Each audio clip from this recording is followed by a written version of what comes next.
Halo rekan-rekan, bersama saya lagi Roy Sandi Biantoro. Kita membahas tentang marketing.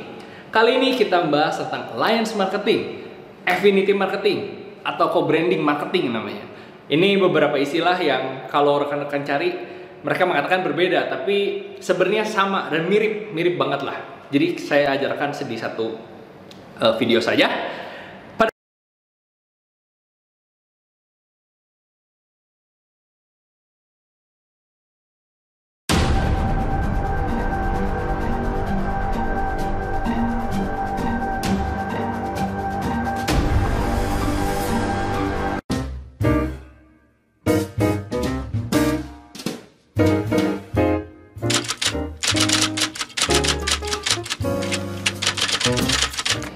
Co-branding atau affinity marketing atau alliance marketing adalah penggabungan dua brand dan mereka menciptakan sebuah produk baru atau strategi marketing bersama.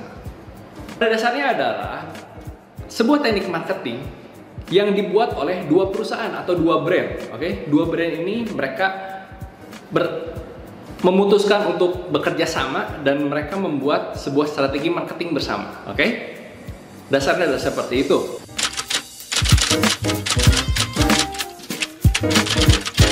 Rekan-rekan sebenarnya banyak sekali menemukan hal ini. Contoh, rekan-rekan pasti pernah membeli es krim Walls. Tahu nggak ada es krim Walls yang rasa Oreo, betul? Es krim Walls rasa Oreo. Walls itu adalah perusahaan es krim, Oreo itu perusahaan kue. Mereka bersatu membuat sebuah es krim rasa Oreo. Ini adalah co-branding. Contoh co-branding lainnya, rekan-rekan pasti pernah makan ke McDonald's dan membeli McFlurry, es krim McFlurry. McFlurry rasa apa? Rasa Milo, rasa M&M's. Milo itu perusahaan lain, M&M's itu perusahaan lain. Tetapi McDonald's bekerja sama dengan brand tersebut untuk membuat sebuah produk, namanya McFlurry rasa Milo, McFlurry rasa M&M's. Oke? Contoh yang lain, Yamaha menggunakan ban IRC. IRC itu perusahaan lain, tetapi Yamaha menggunakan ban IRC sebagai jaminan bahwa ban mereka bagus.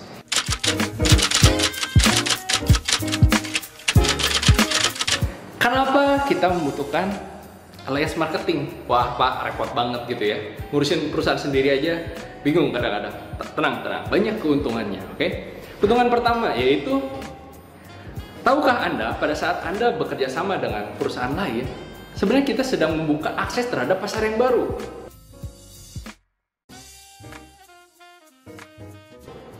Kita bisa bertukar pasar.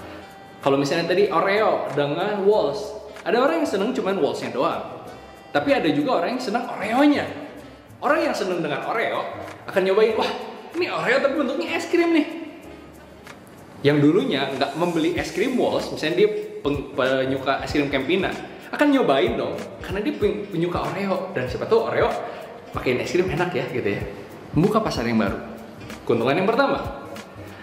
Keuntungan yang kedua, tentu pada saat pembangunan sebuah strategi marketing kita bisa bertukar. Divisi marketing itu bisa saling bertukar ilmu. Akan sangat bagus untuk kedua pihak saling bertukar ilmu, bertukar tentang teknik dan strategi marketing. Karena tujuannya kan sama-sama untuk meningkatkan penjualan gitu ya, marketing. Dan yang ketiga, nah karena ini ada bertukar barang, ada bertukar kerjasama, biasanya kita mendapatkan keuntungan dari segi finansial. Misalnya, kita juga bisa mendapatkan diskon gitu ya. Wah oke, Walls menggunakan Oreo. Wah Oreo, saya minta dong bahan baku Oreo-nya itu harganya setengah harga dari yang kamu jualin di pasar. Lebih murah. Walls akan mendapatkan bahan baku yang lebih murah, tapi dengan standar kualitas yang sama. Dari satu sisi, Oreo pun akan mendapatkan konsumen yang jelas-jelas akan menjadi langganan terus menerus. Itu adalah keuntungan secara finansial sebagai contoh.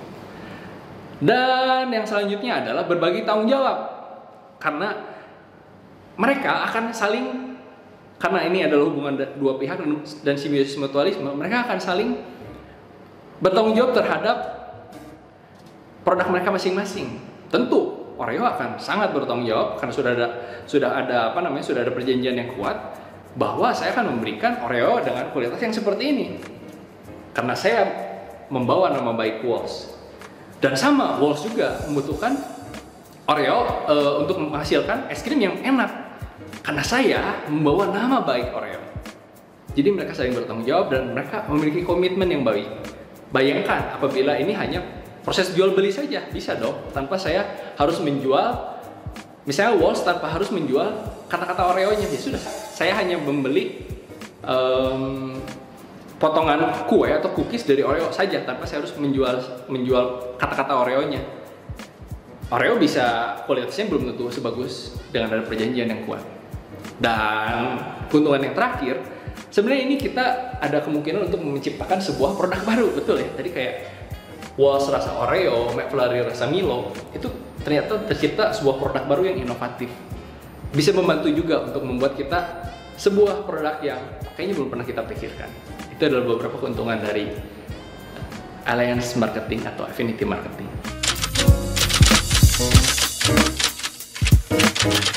Tentu ada ketidakuntungannya atau disadvantage-nya.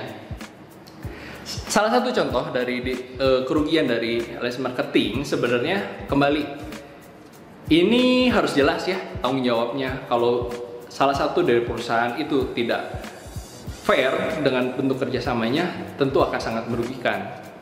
Tetapi apabila mereka dua perusahaan ini bekerja sama dengan fair dan jelas tanggung jawabnya, ini akan sangat bagus gitu. Itu hati-hati di sana.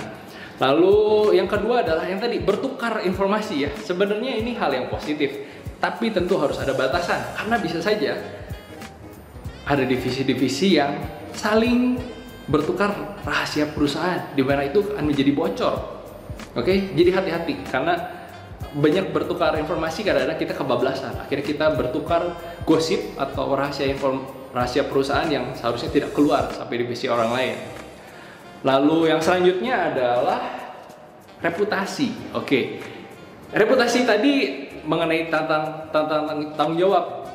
Yang jadi masalah adalah seperti ini, apabila co-branding yang kita ajak itu tidak menjaga nama baiknya, kan kita menggunakan brandnya dia tuh. Kalau brandnya dia itu ternyata jelek, kita pun ikut jelek karena kita adalah partnernya, benar nggak? Pasangan kita itu melakukan kesalahan, kita pun jadi merasa malu begitu ya. Nama kita pun menjadi jelek. Nah, ini yang menjadi masalah apabila terjadi co-branding dengan sebuah brand yang reputasinya kurang baik. Dan yang selanjutnya, biasanya untuk mencegah yang tadi kebocoran informasi dalam, perusahaan membuat divisi marketing yang baru, divisi marketing yang khusus untuk bekerja sama dengan orang luar. Sehingga ini membutuhkan cost, kita harus nge-hire orang baru untuk divisi kerjasama seperti ini dan mengeluarkan cost yang lebih. Itu beberapa kekurangan dari alliance marketing atau affinity marketing.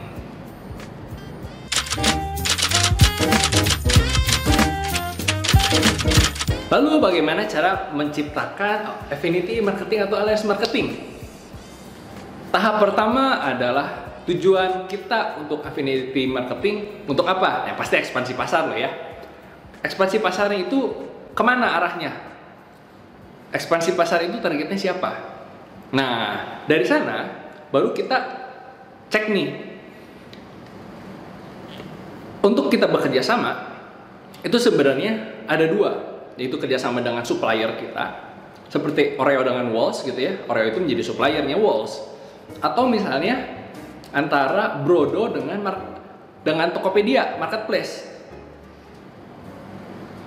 Tokopedia adalah distributornya Brodo.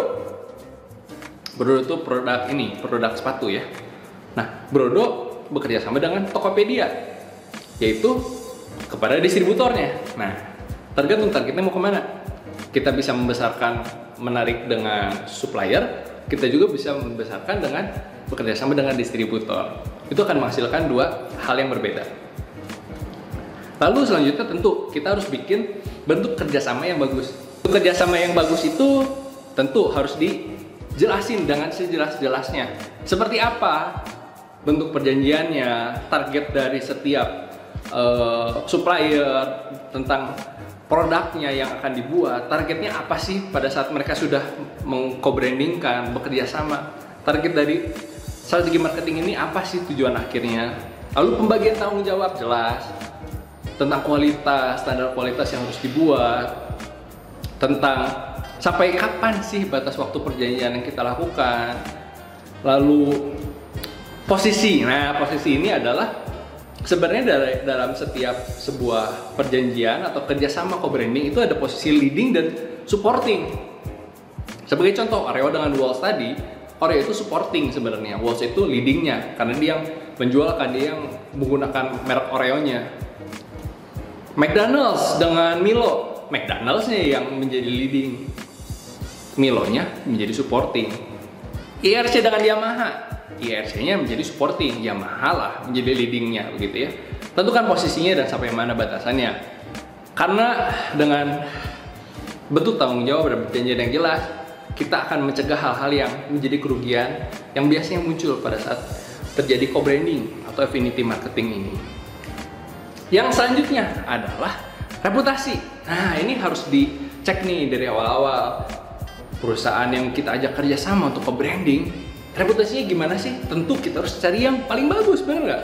Kalau misalnya reputasinya jelek atau misalnya, wah ini kayaknya manajemennya bakal buruk nih, jangan diajak kerjasama. Pastikan reputasi dari rekan kita adalah reputasi yang bagus.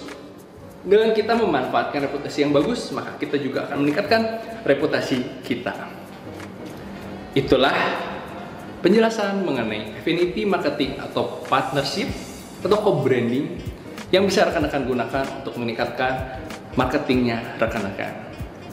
Bersama saya Roy Sandi Biantoro, kita akan belajar tentang teknik-teknik dan strategi marketing selanjutnya. Sampai jumpa.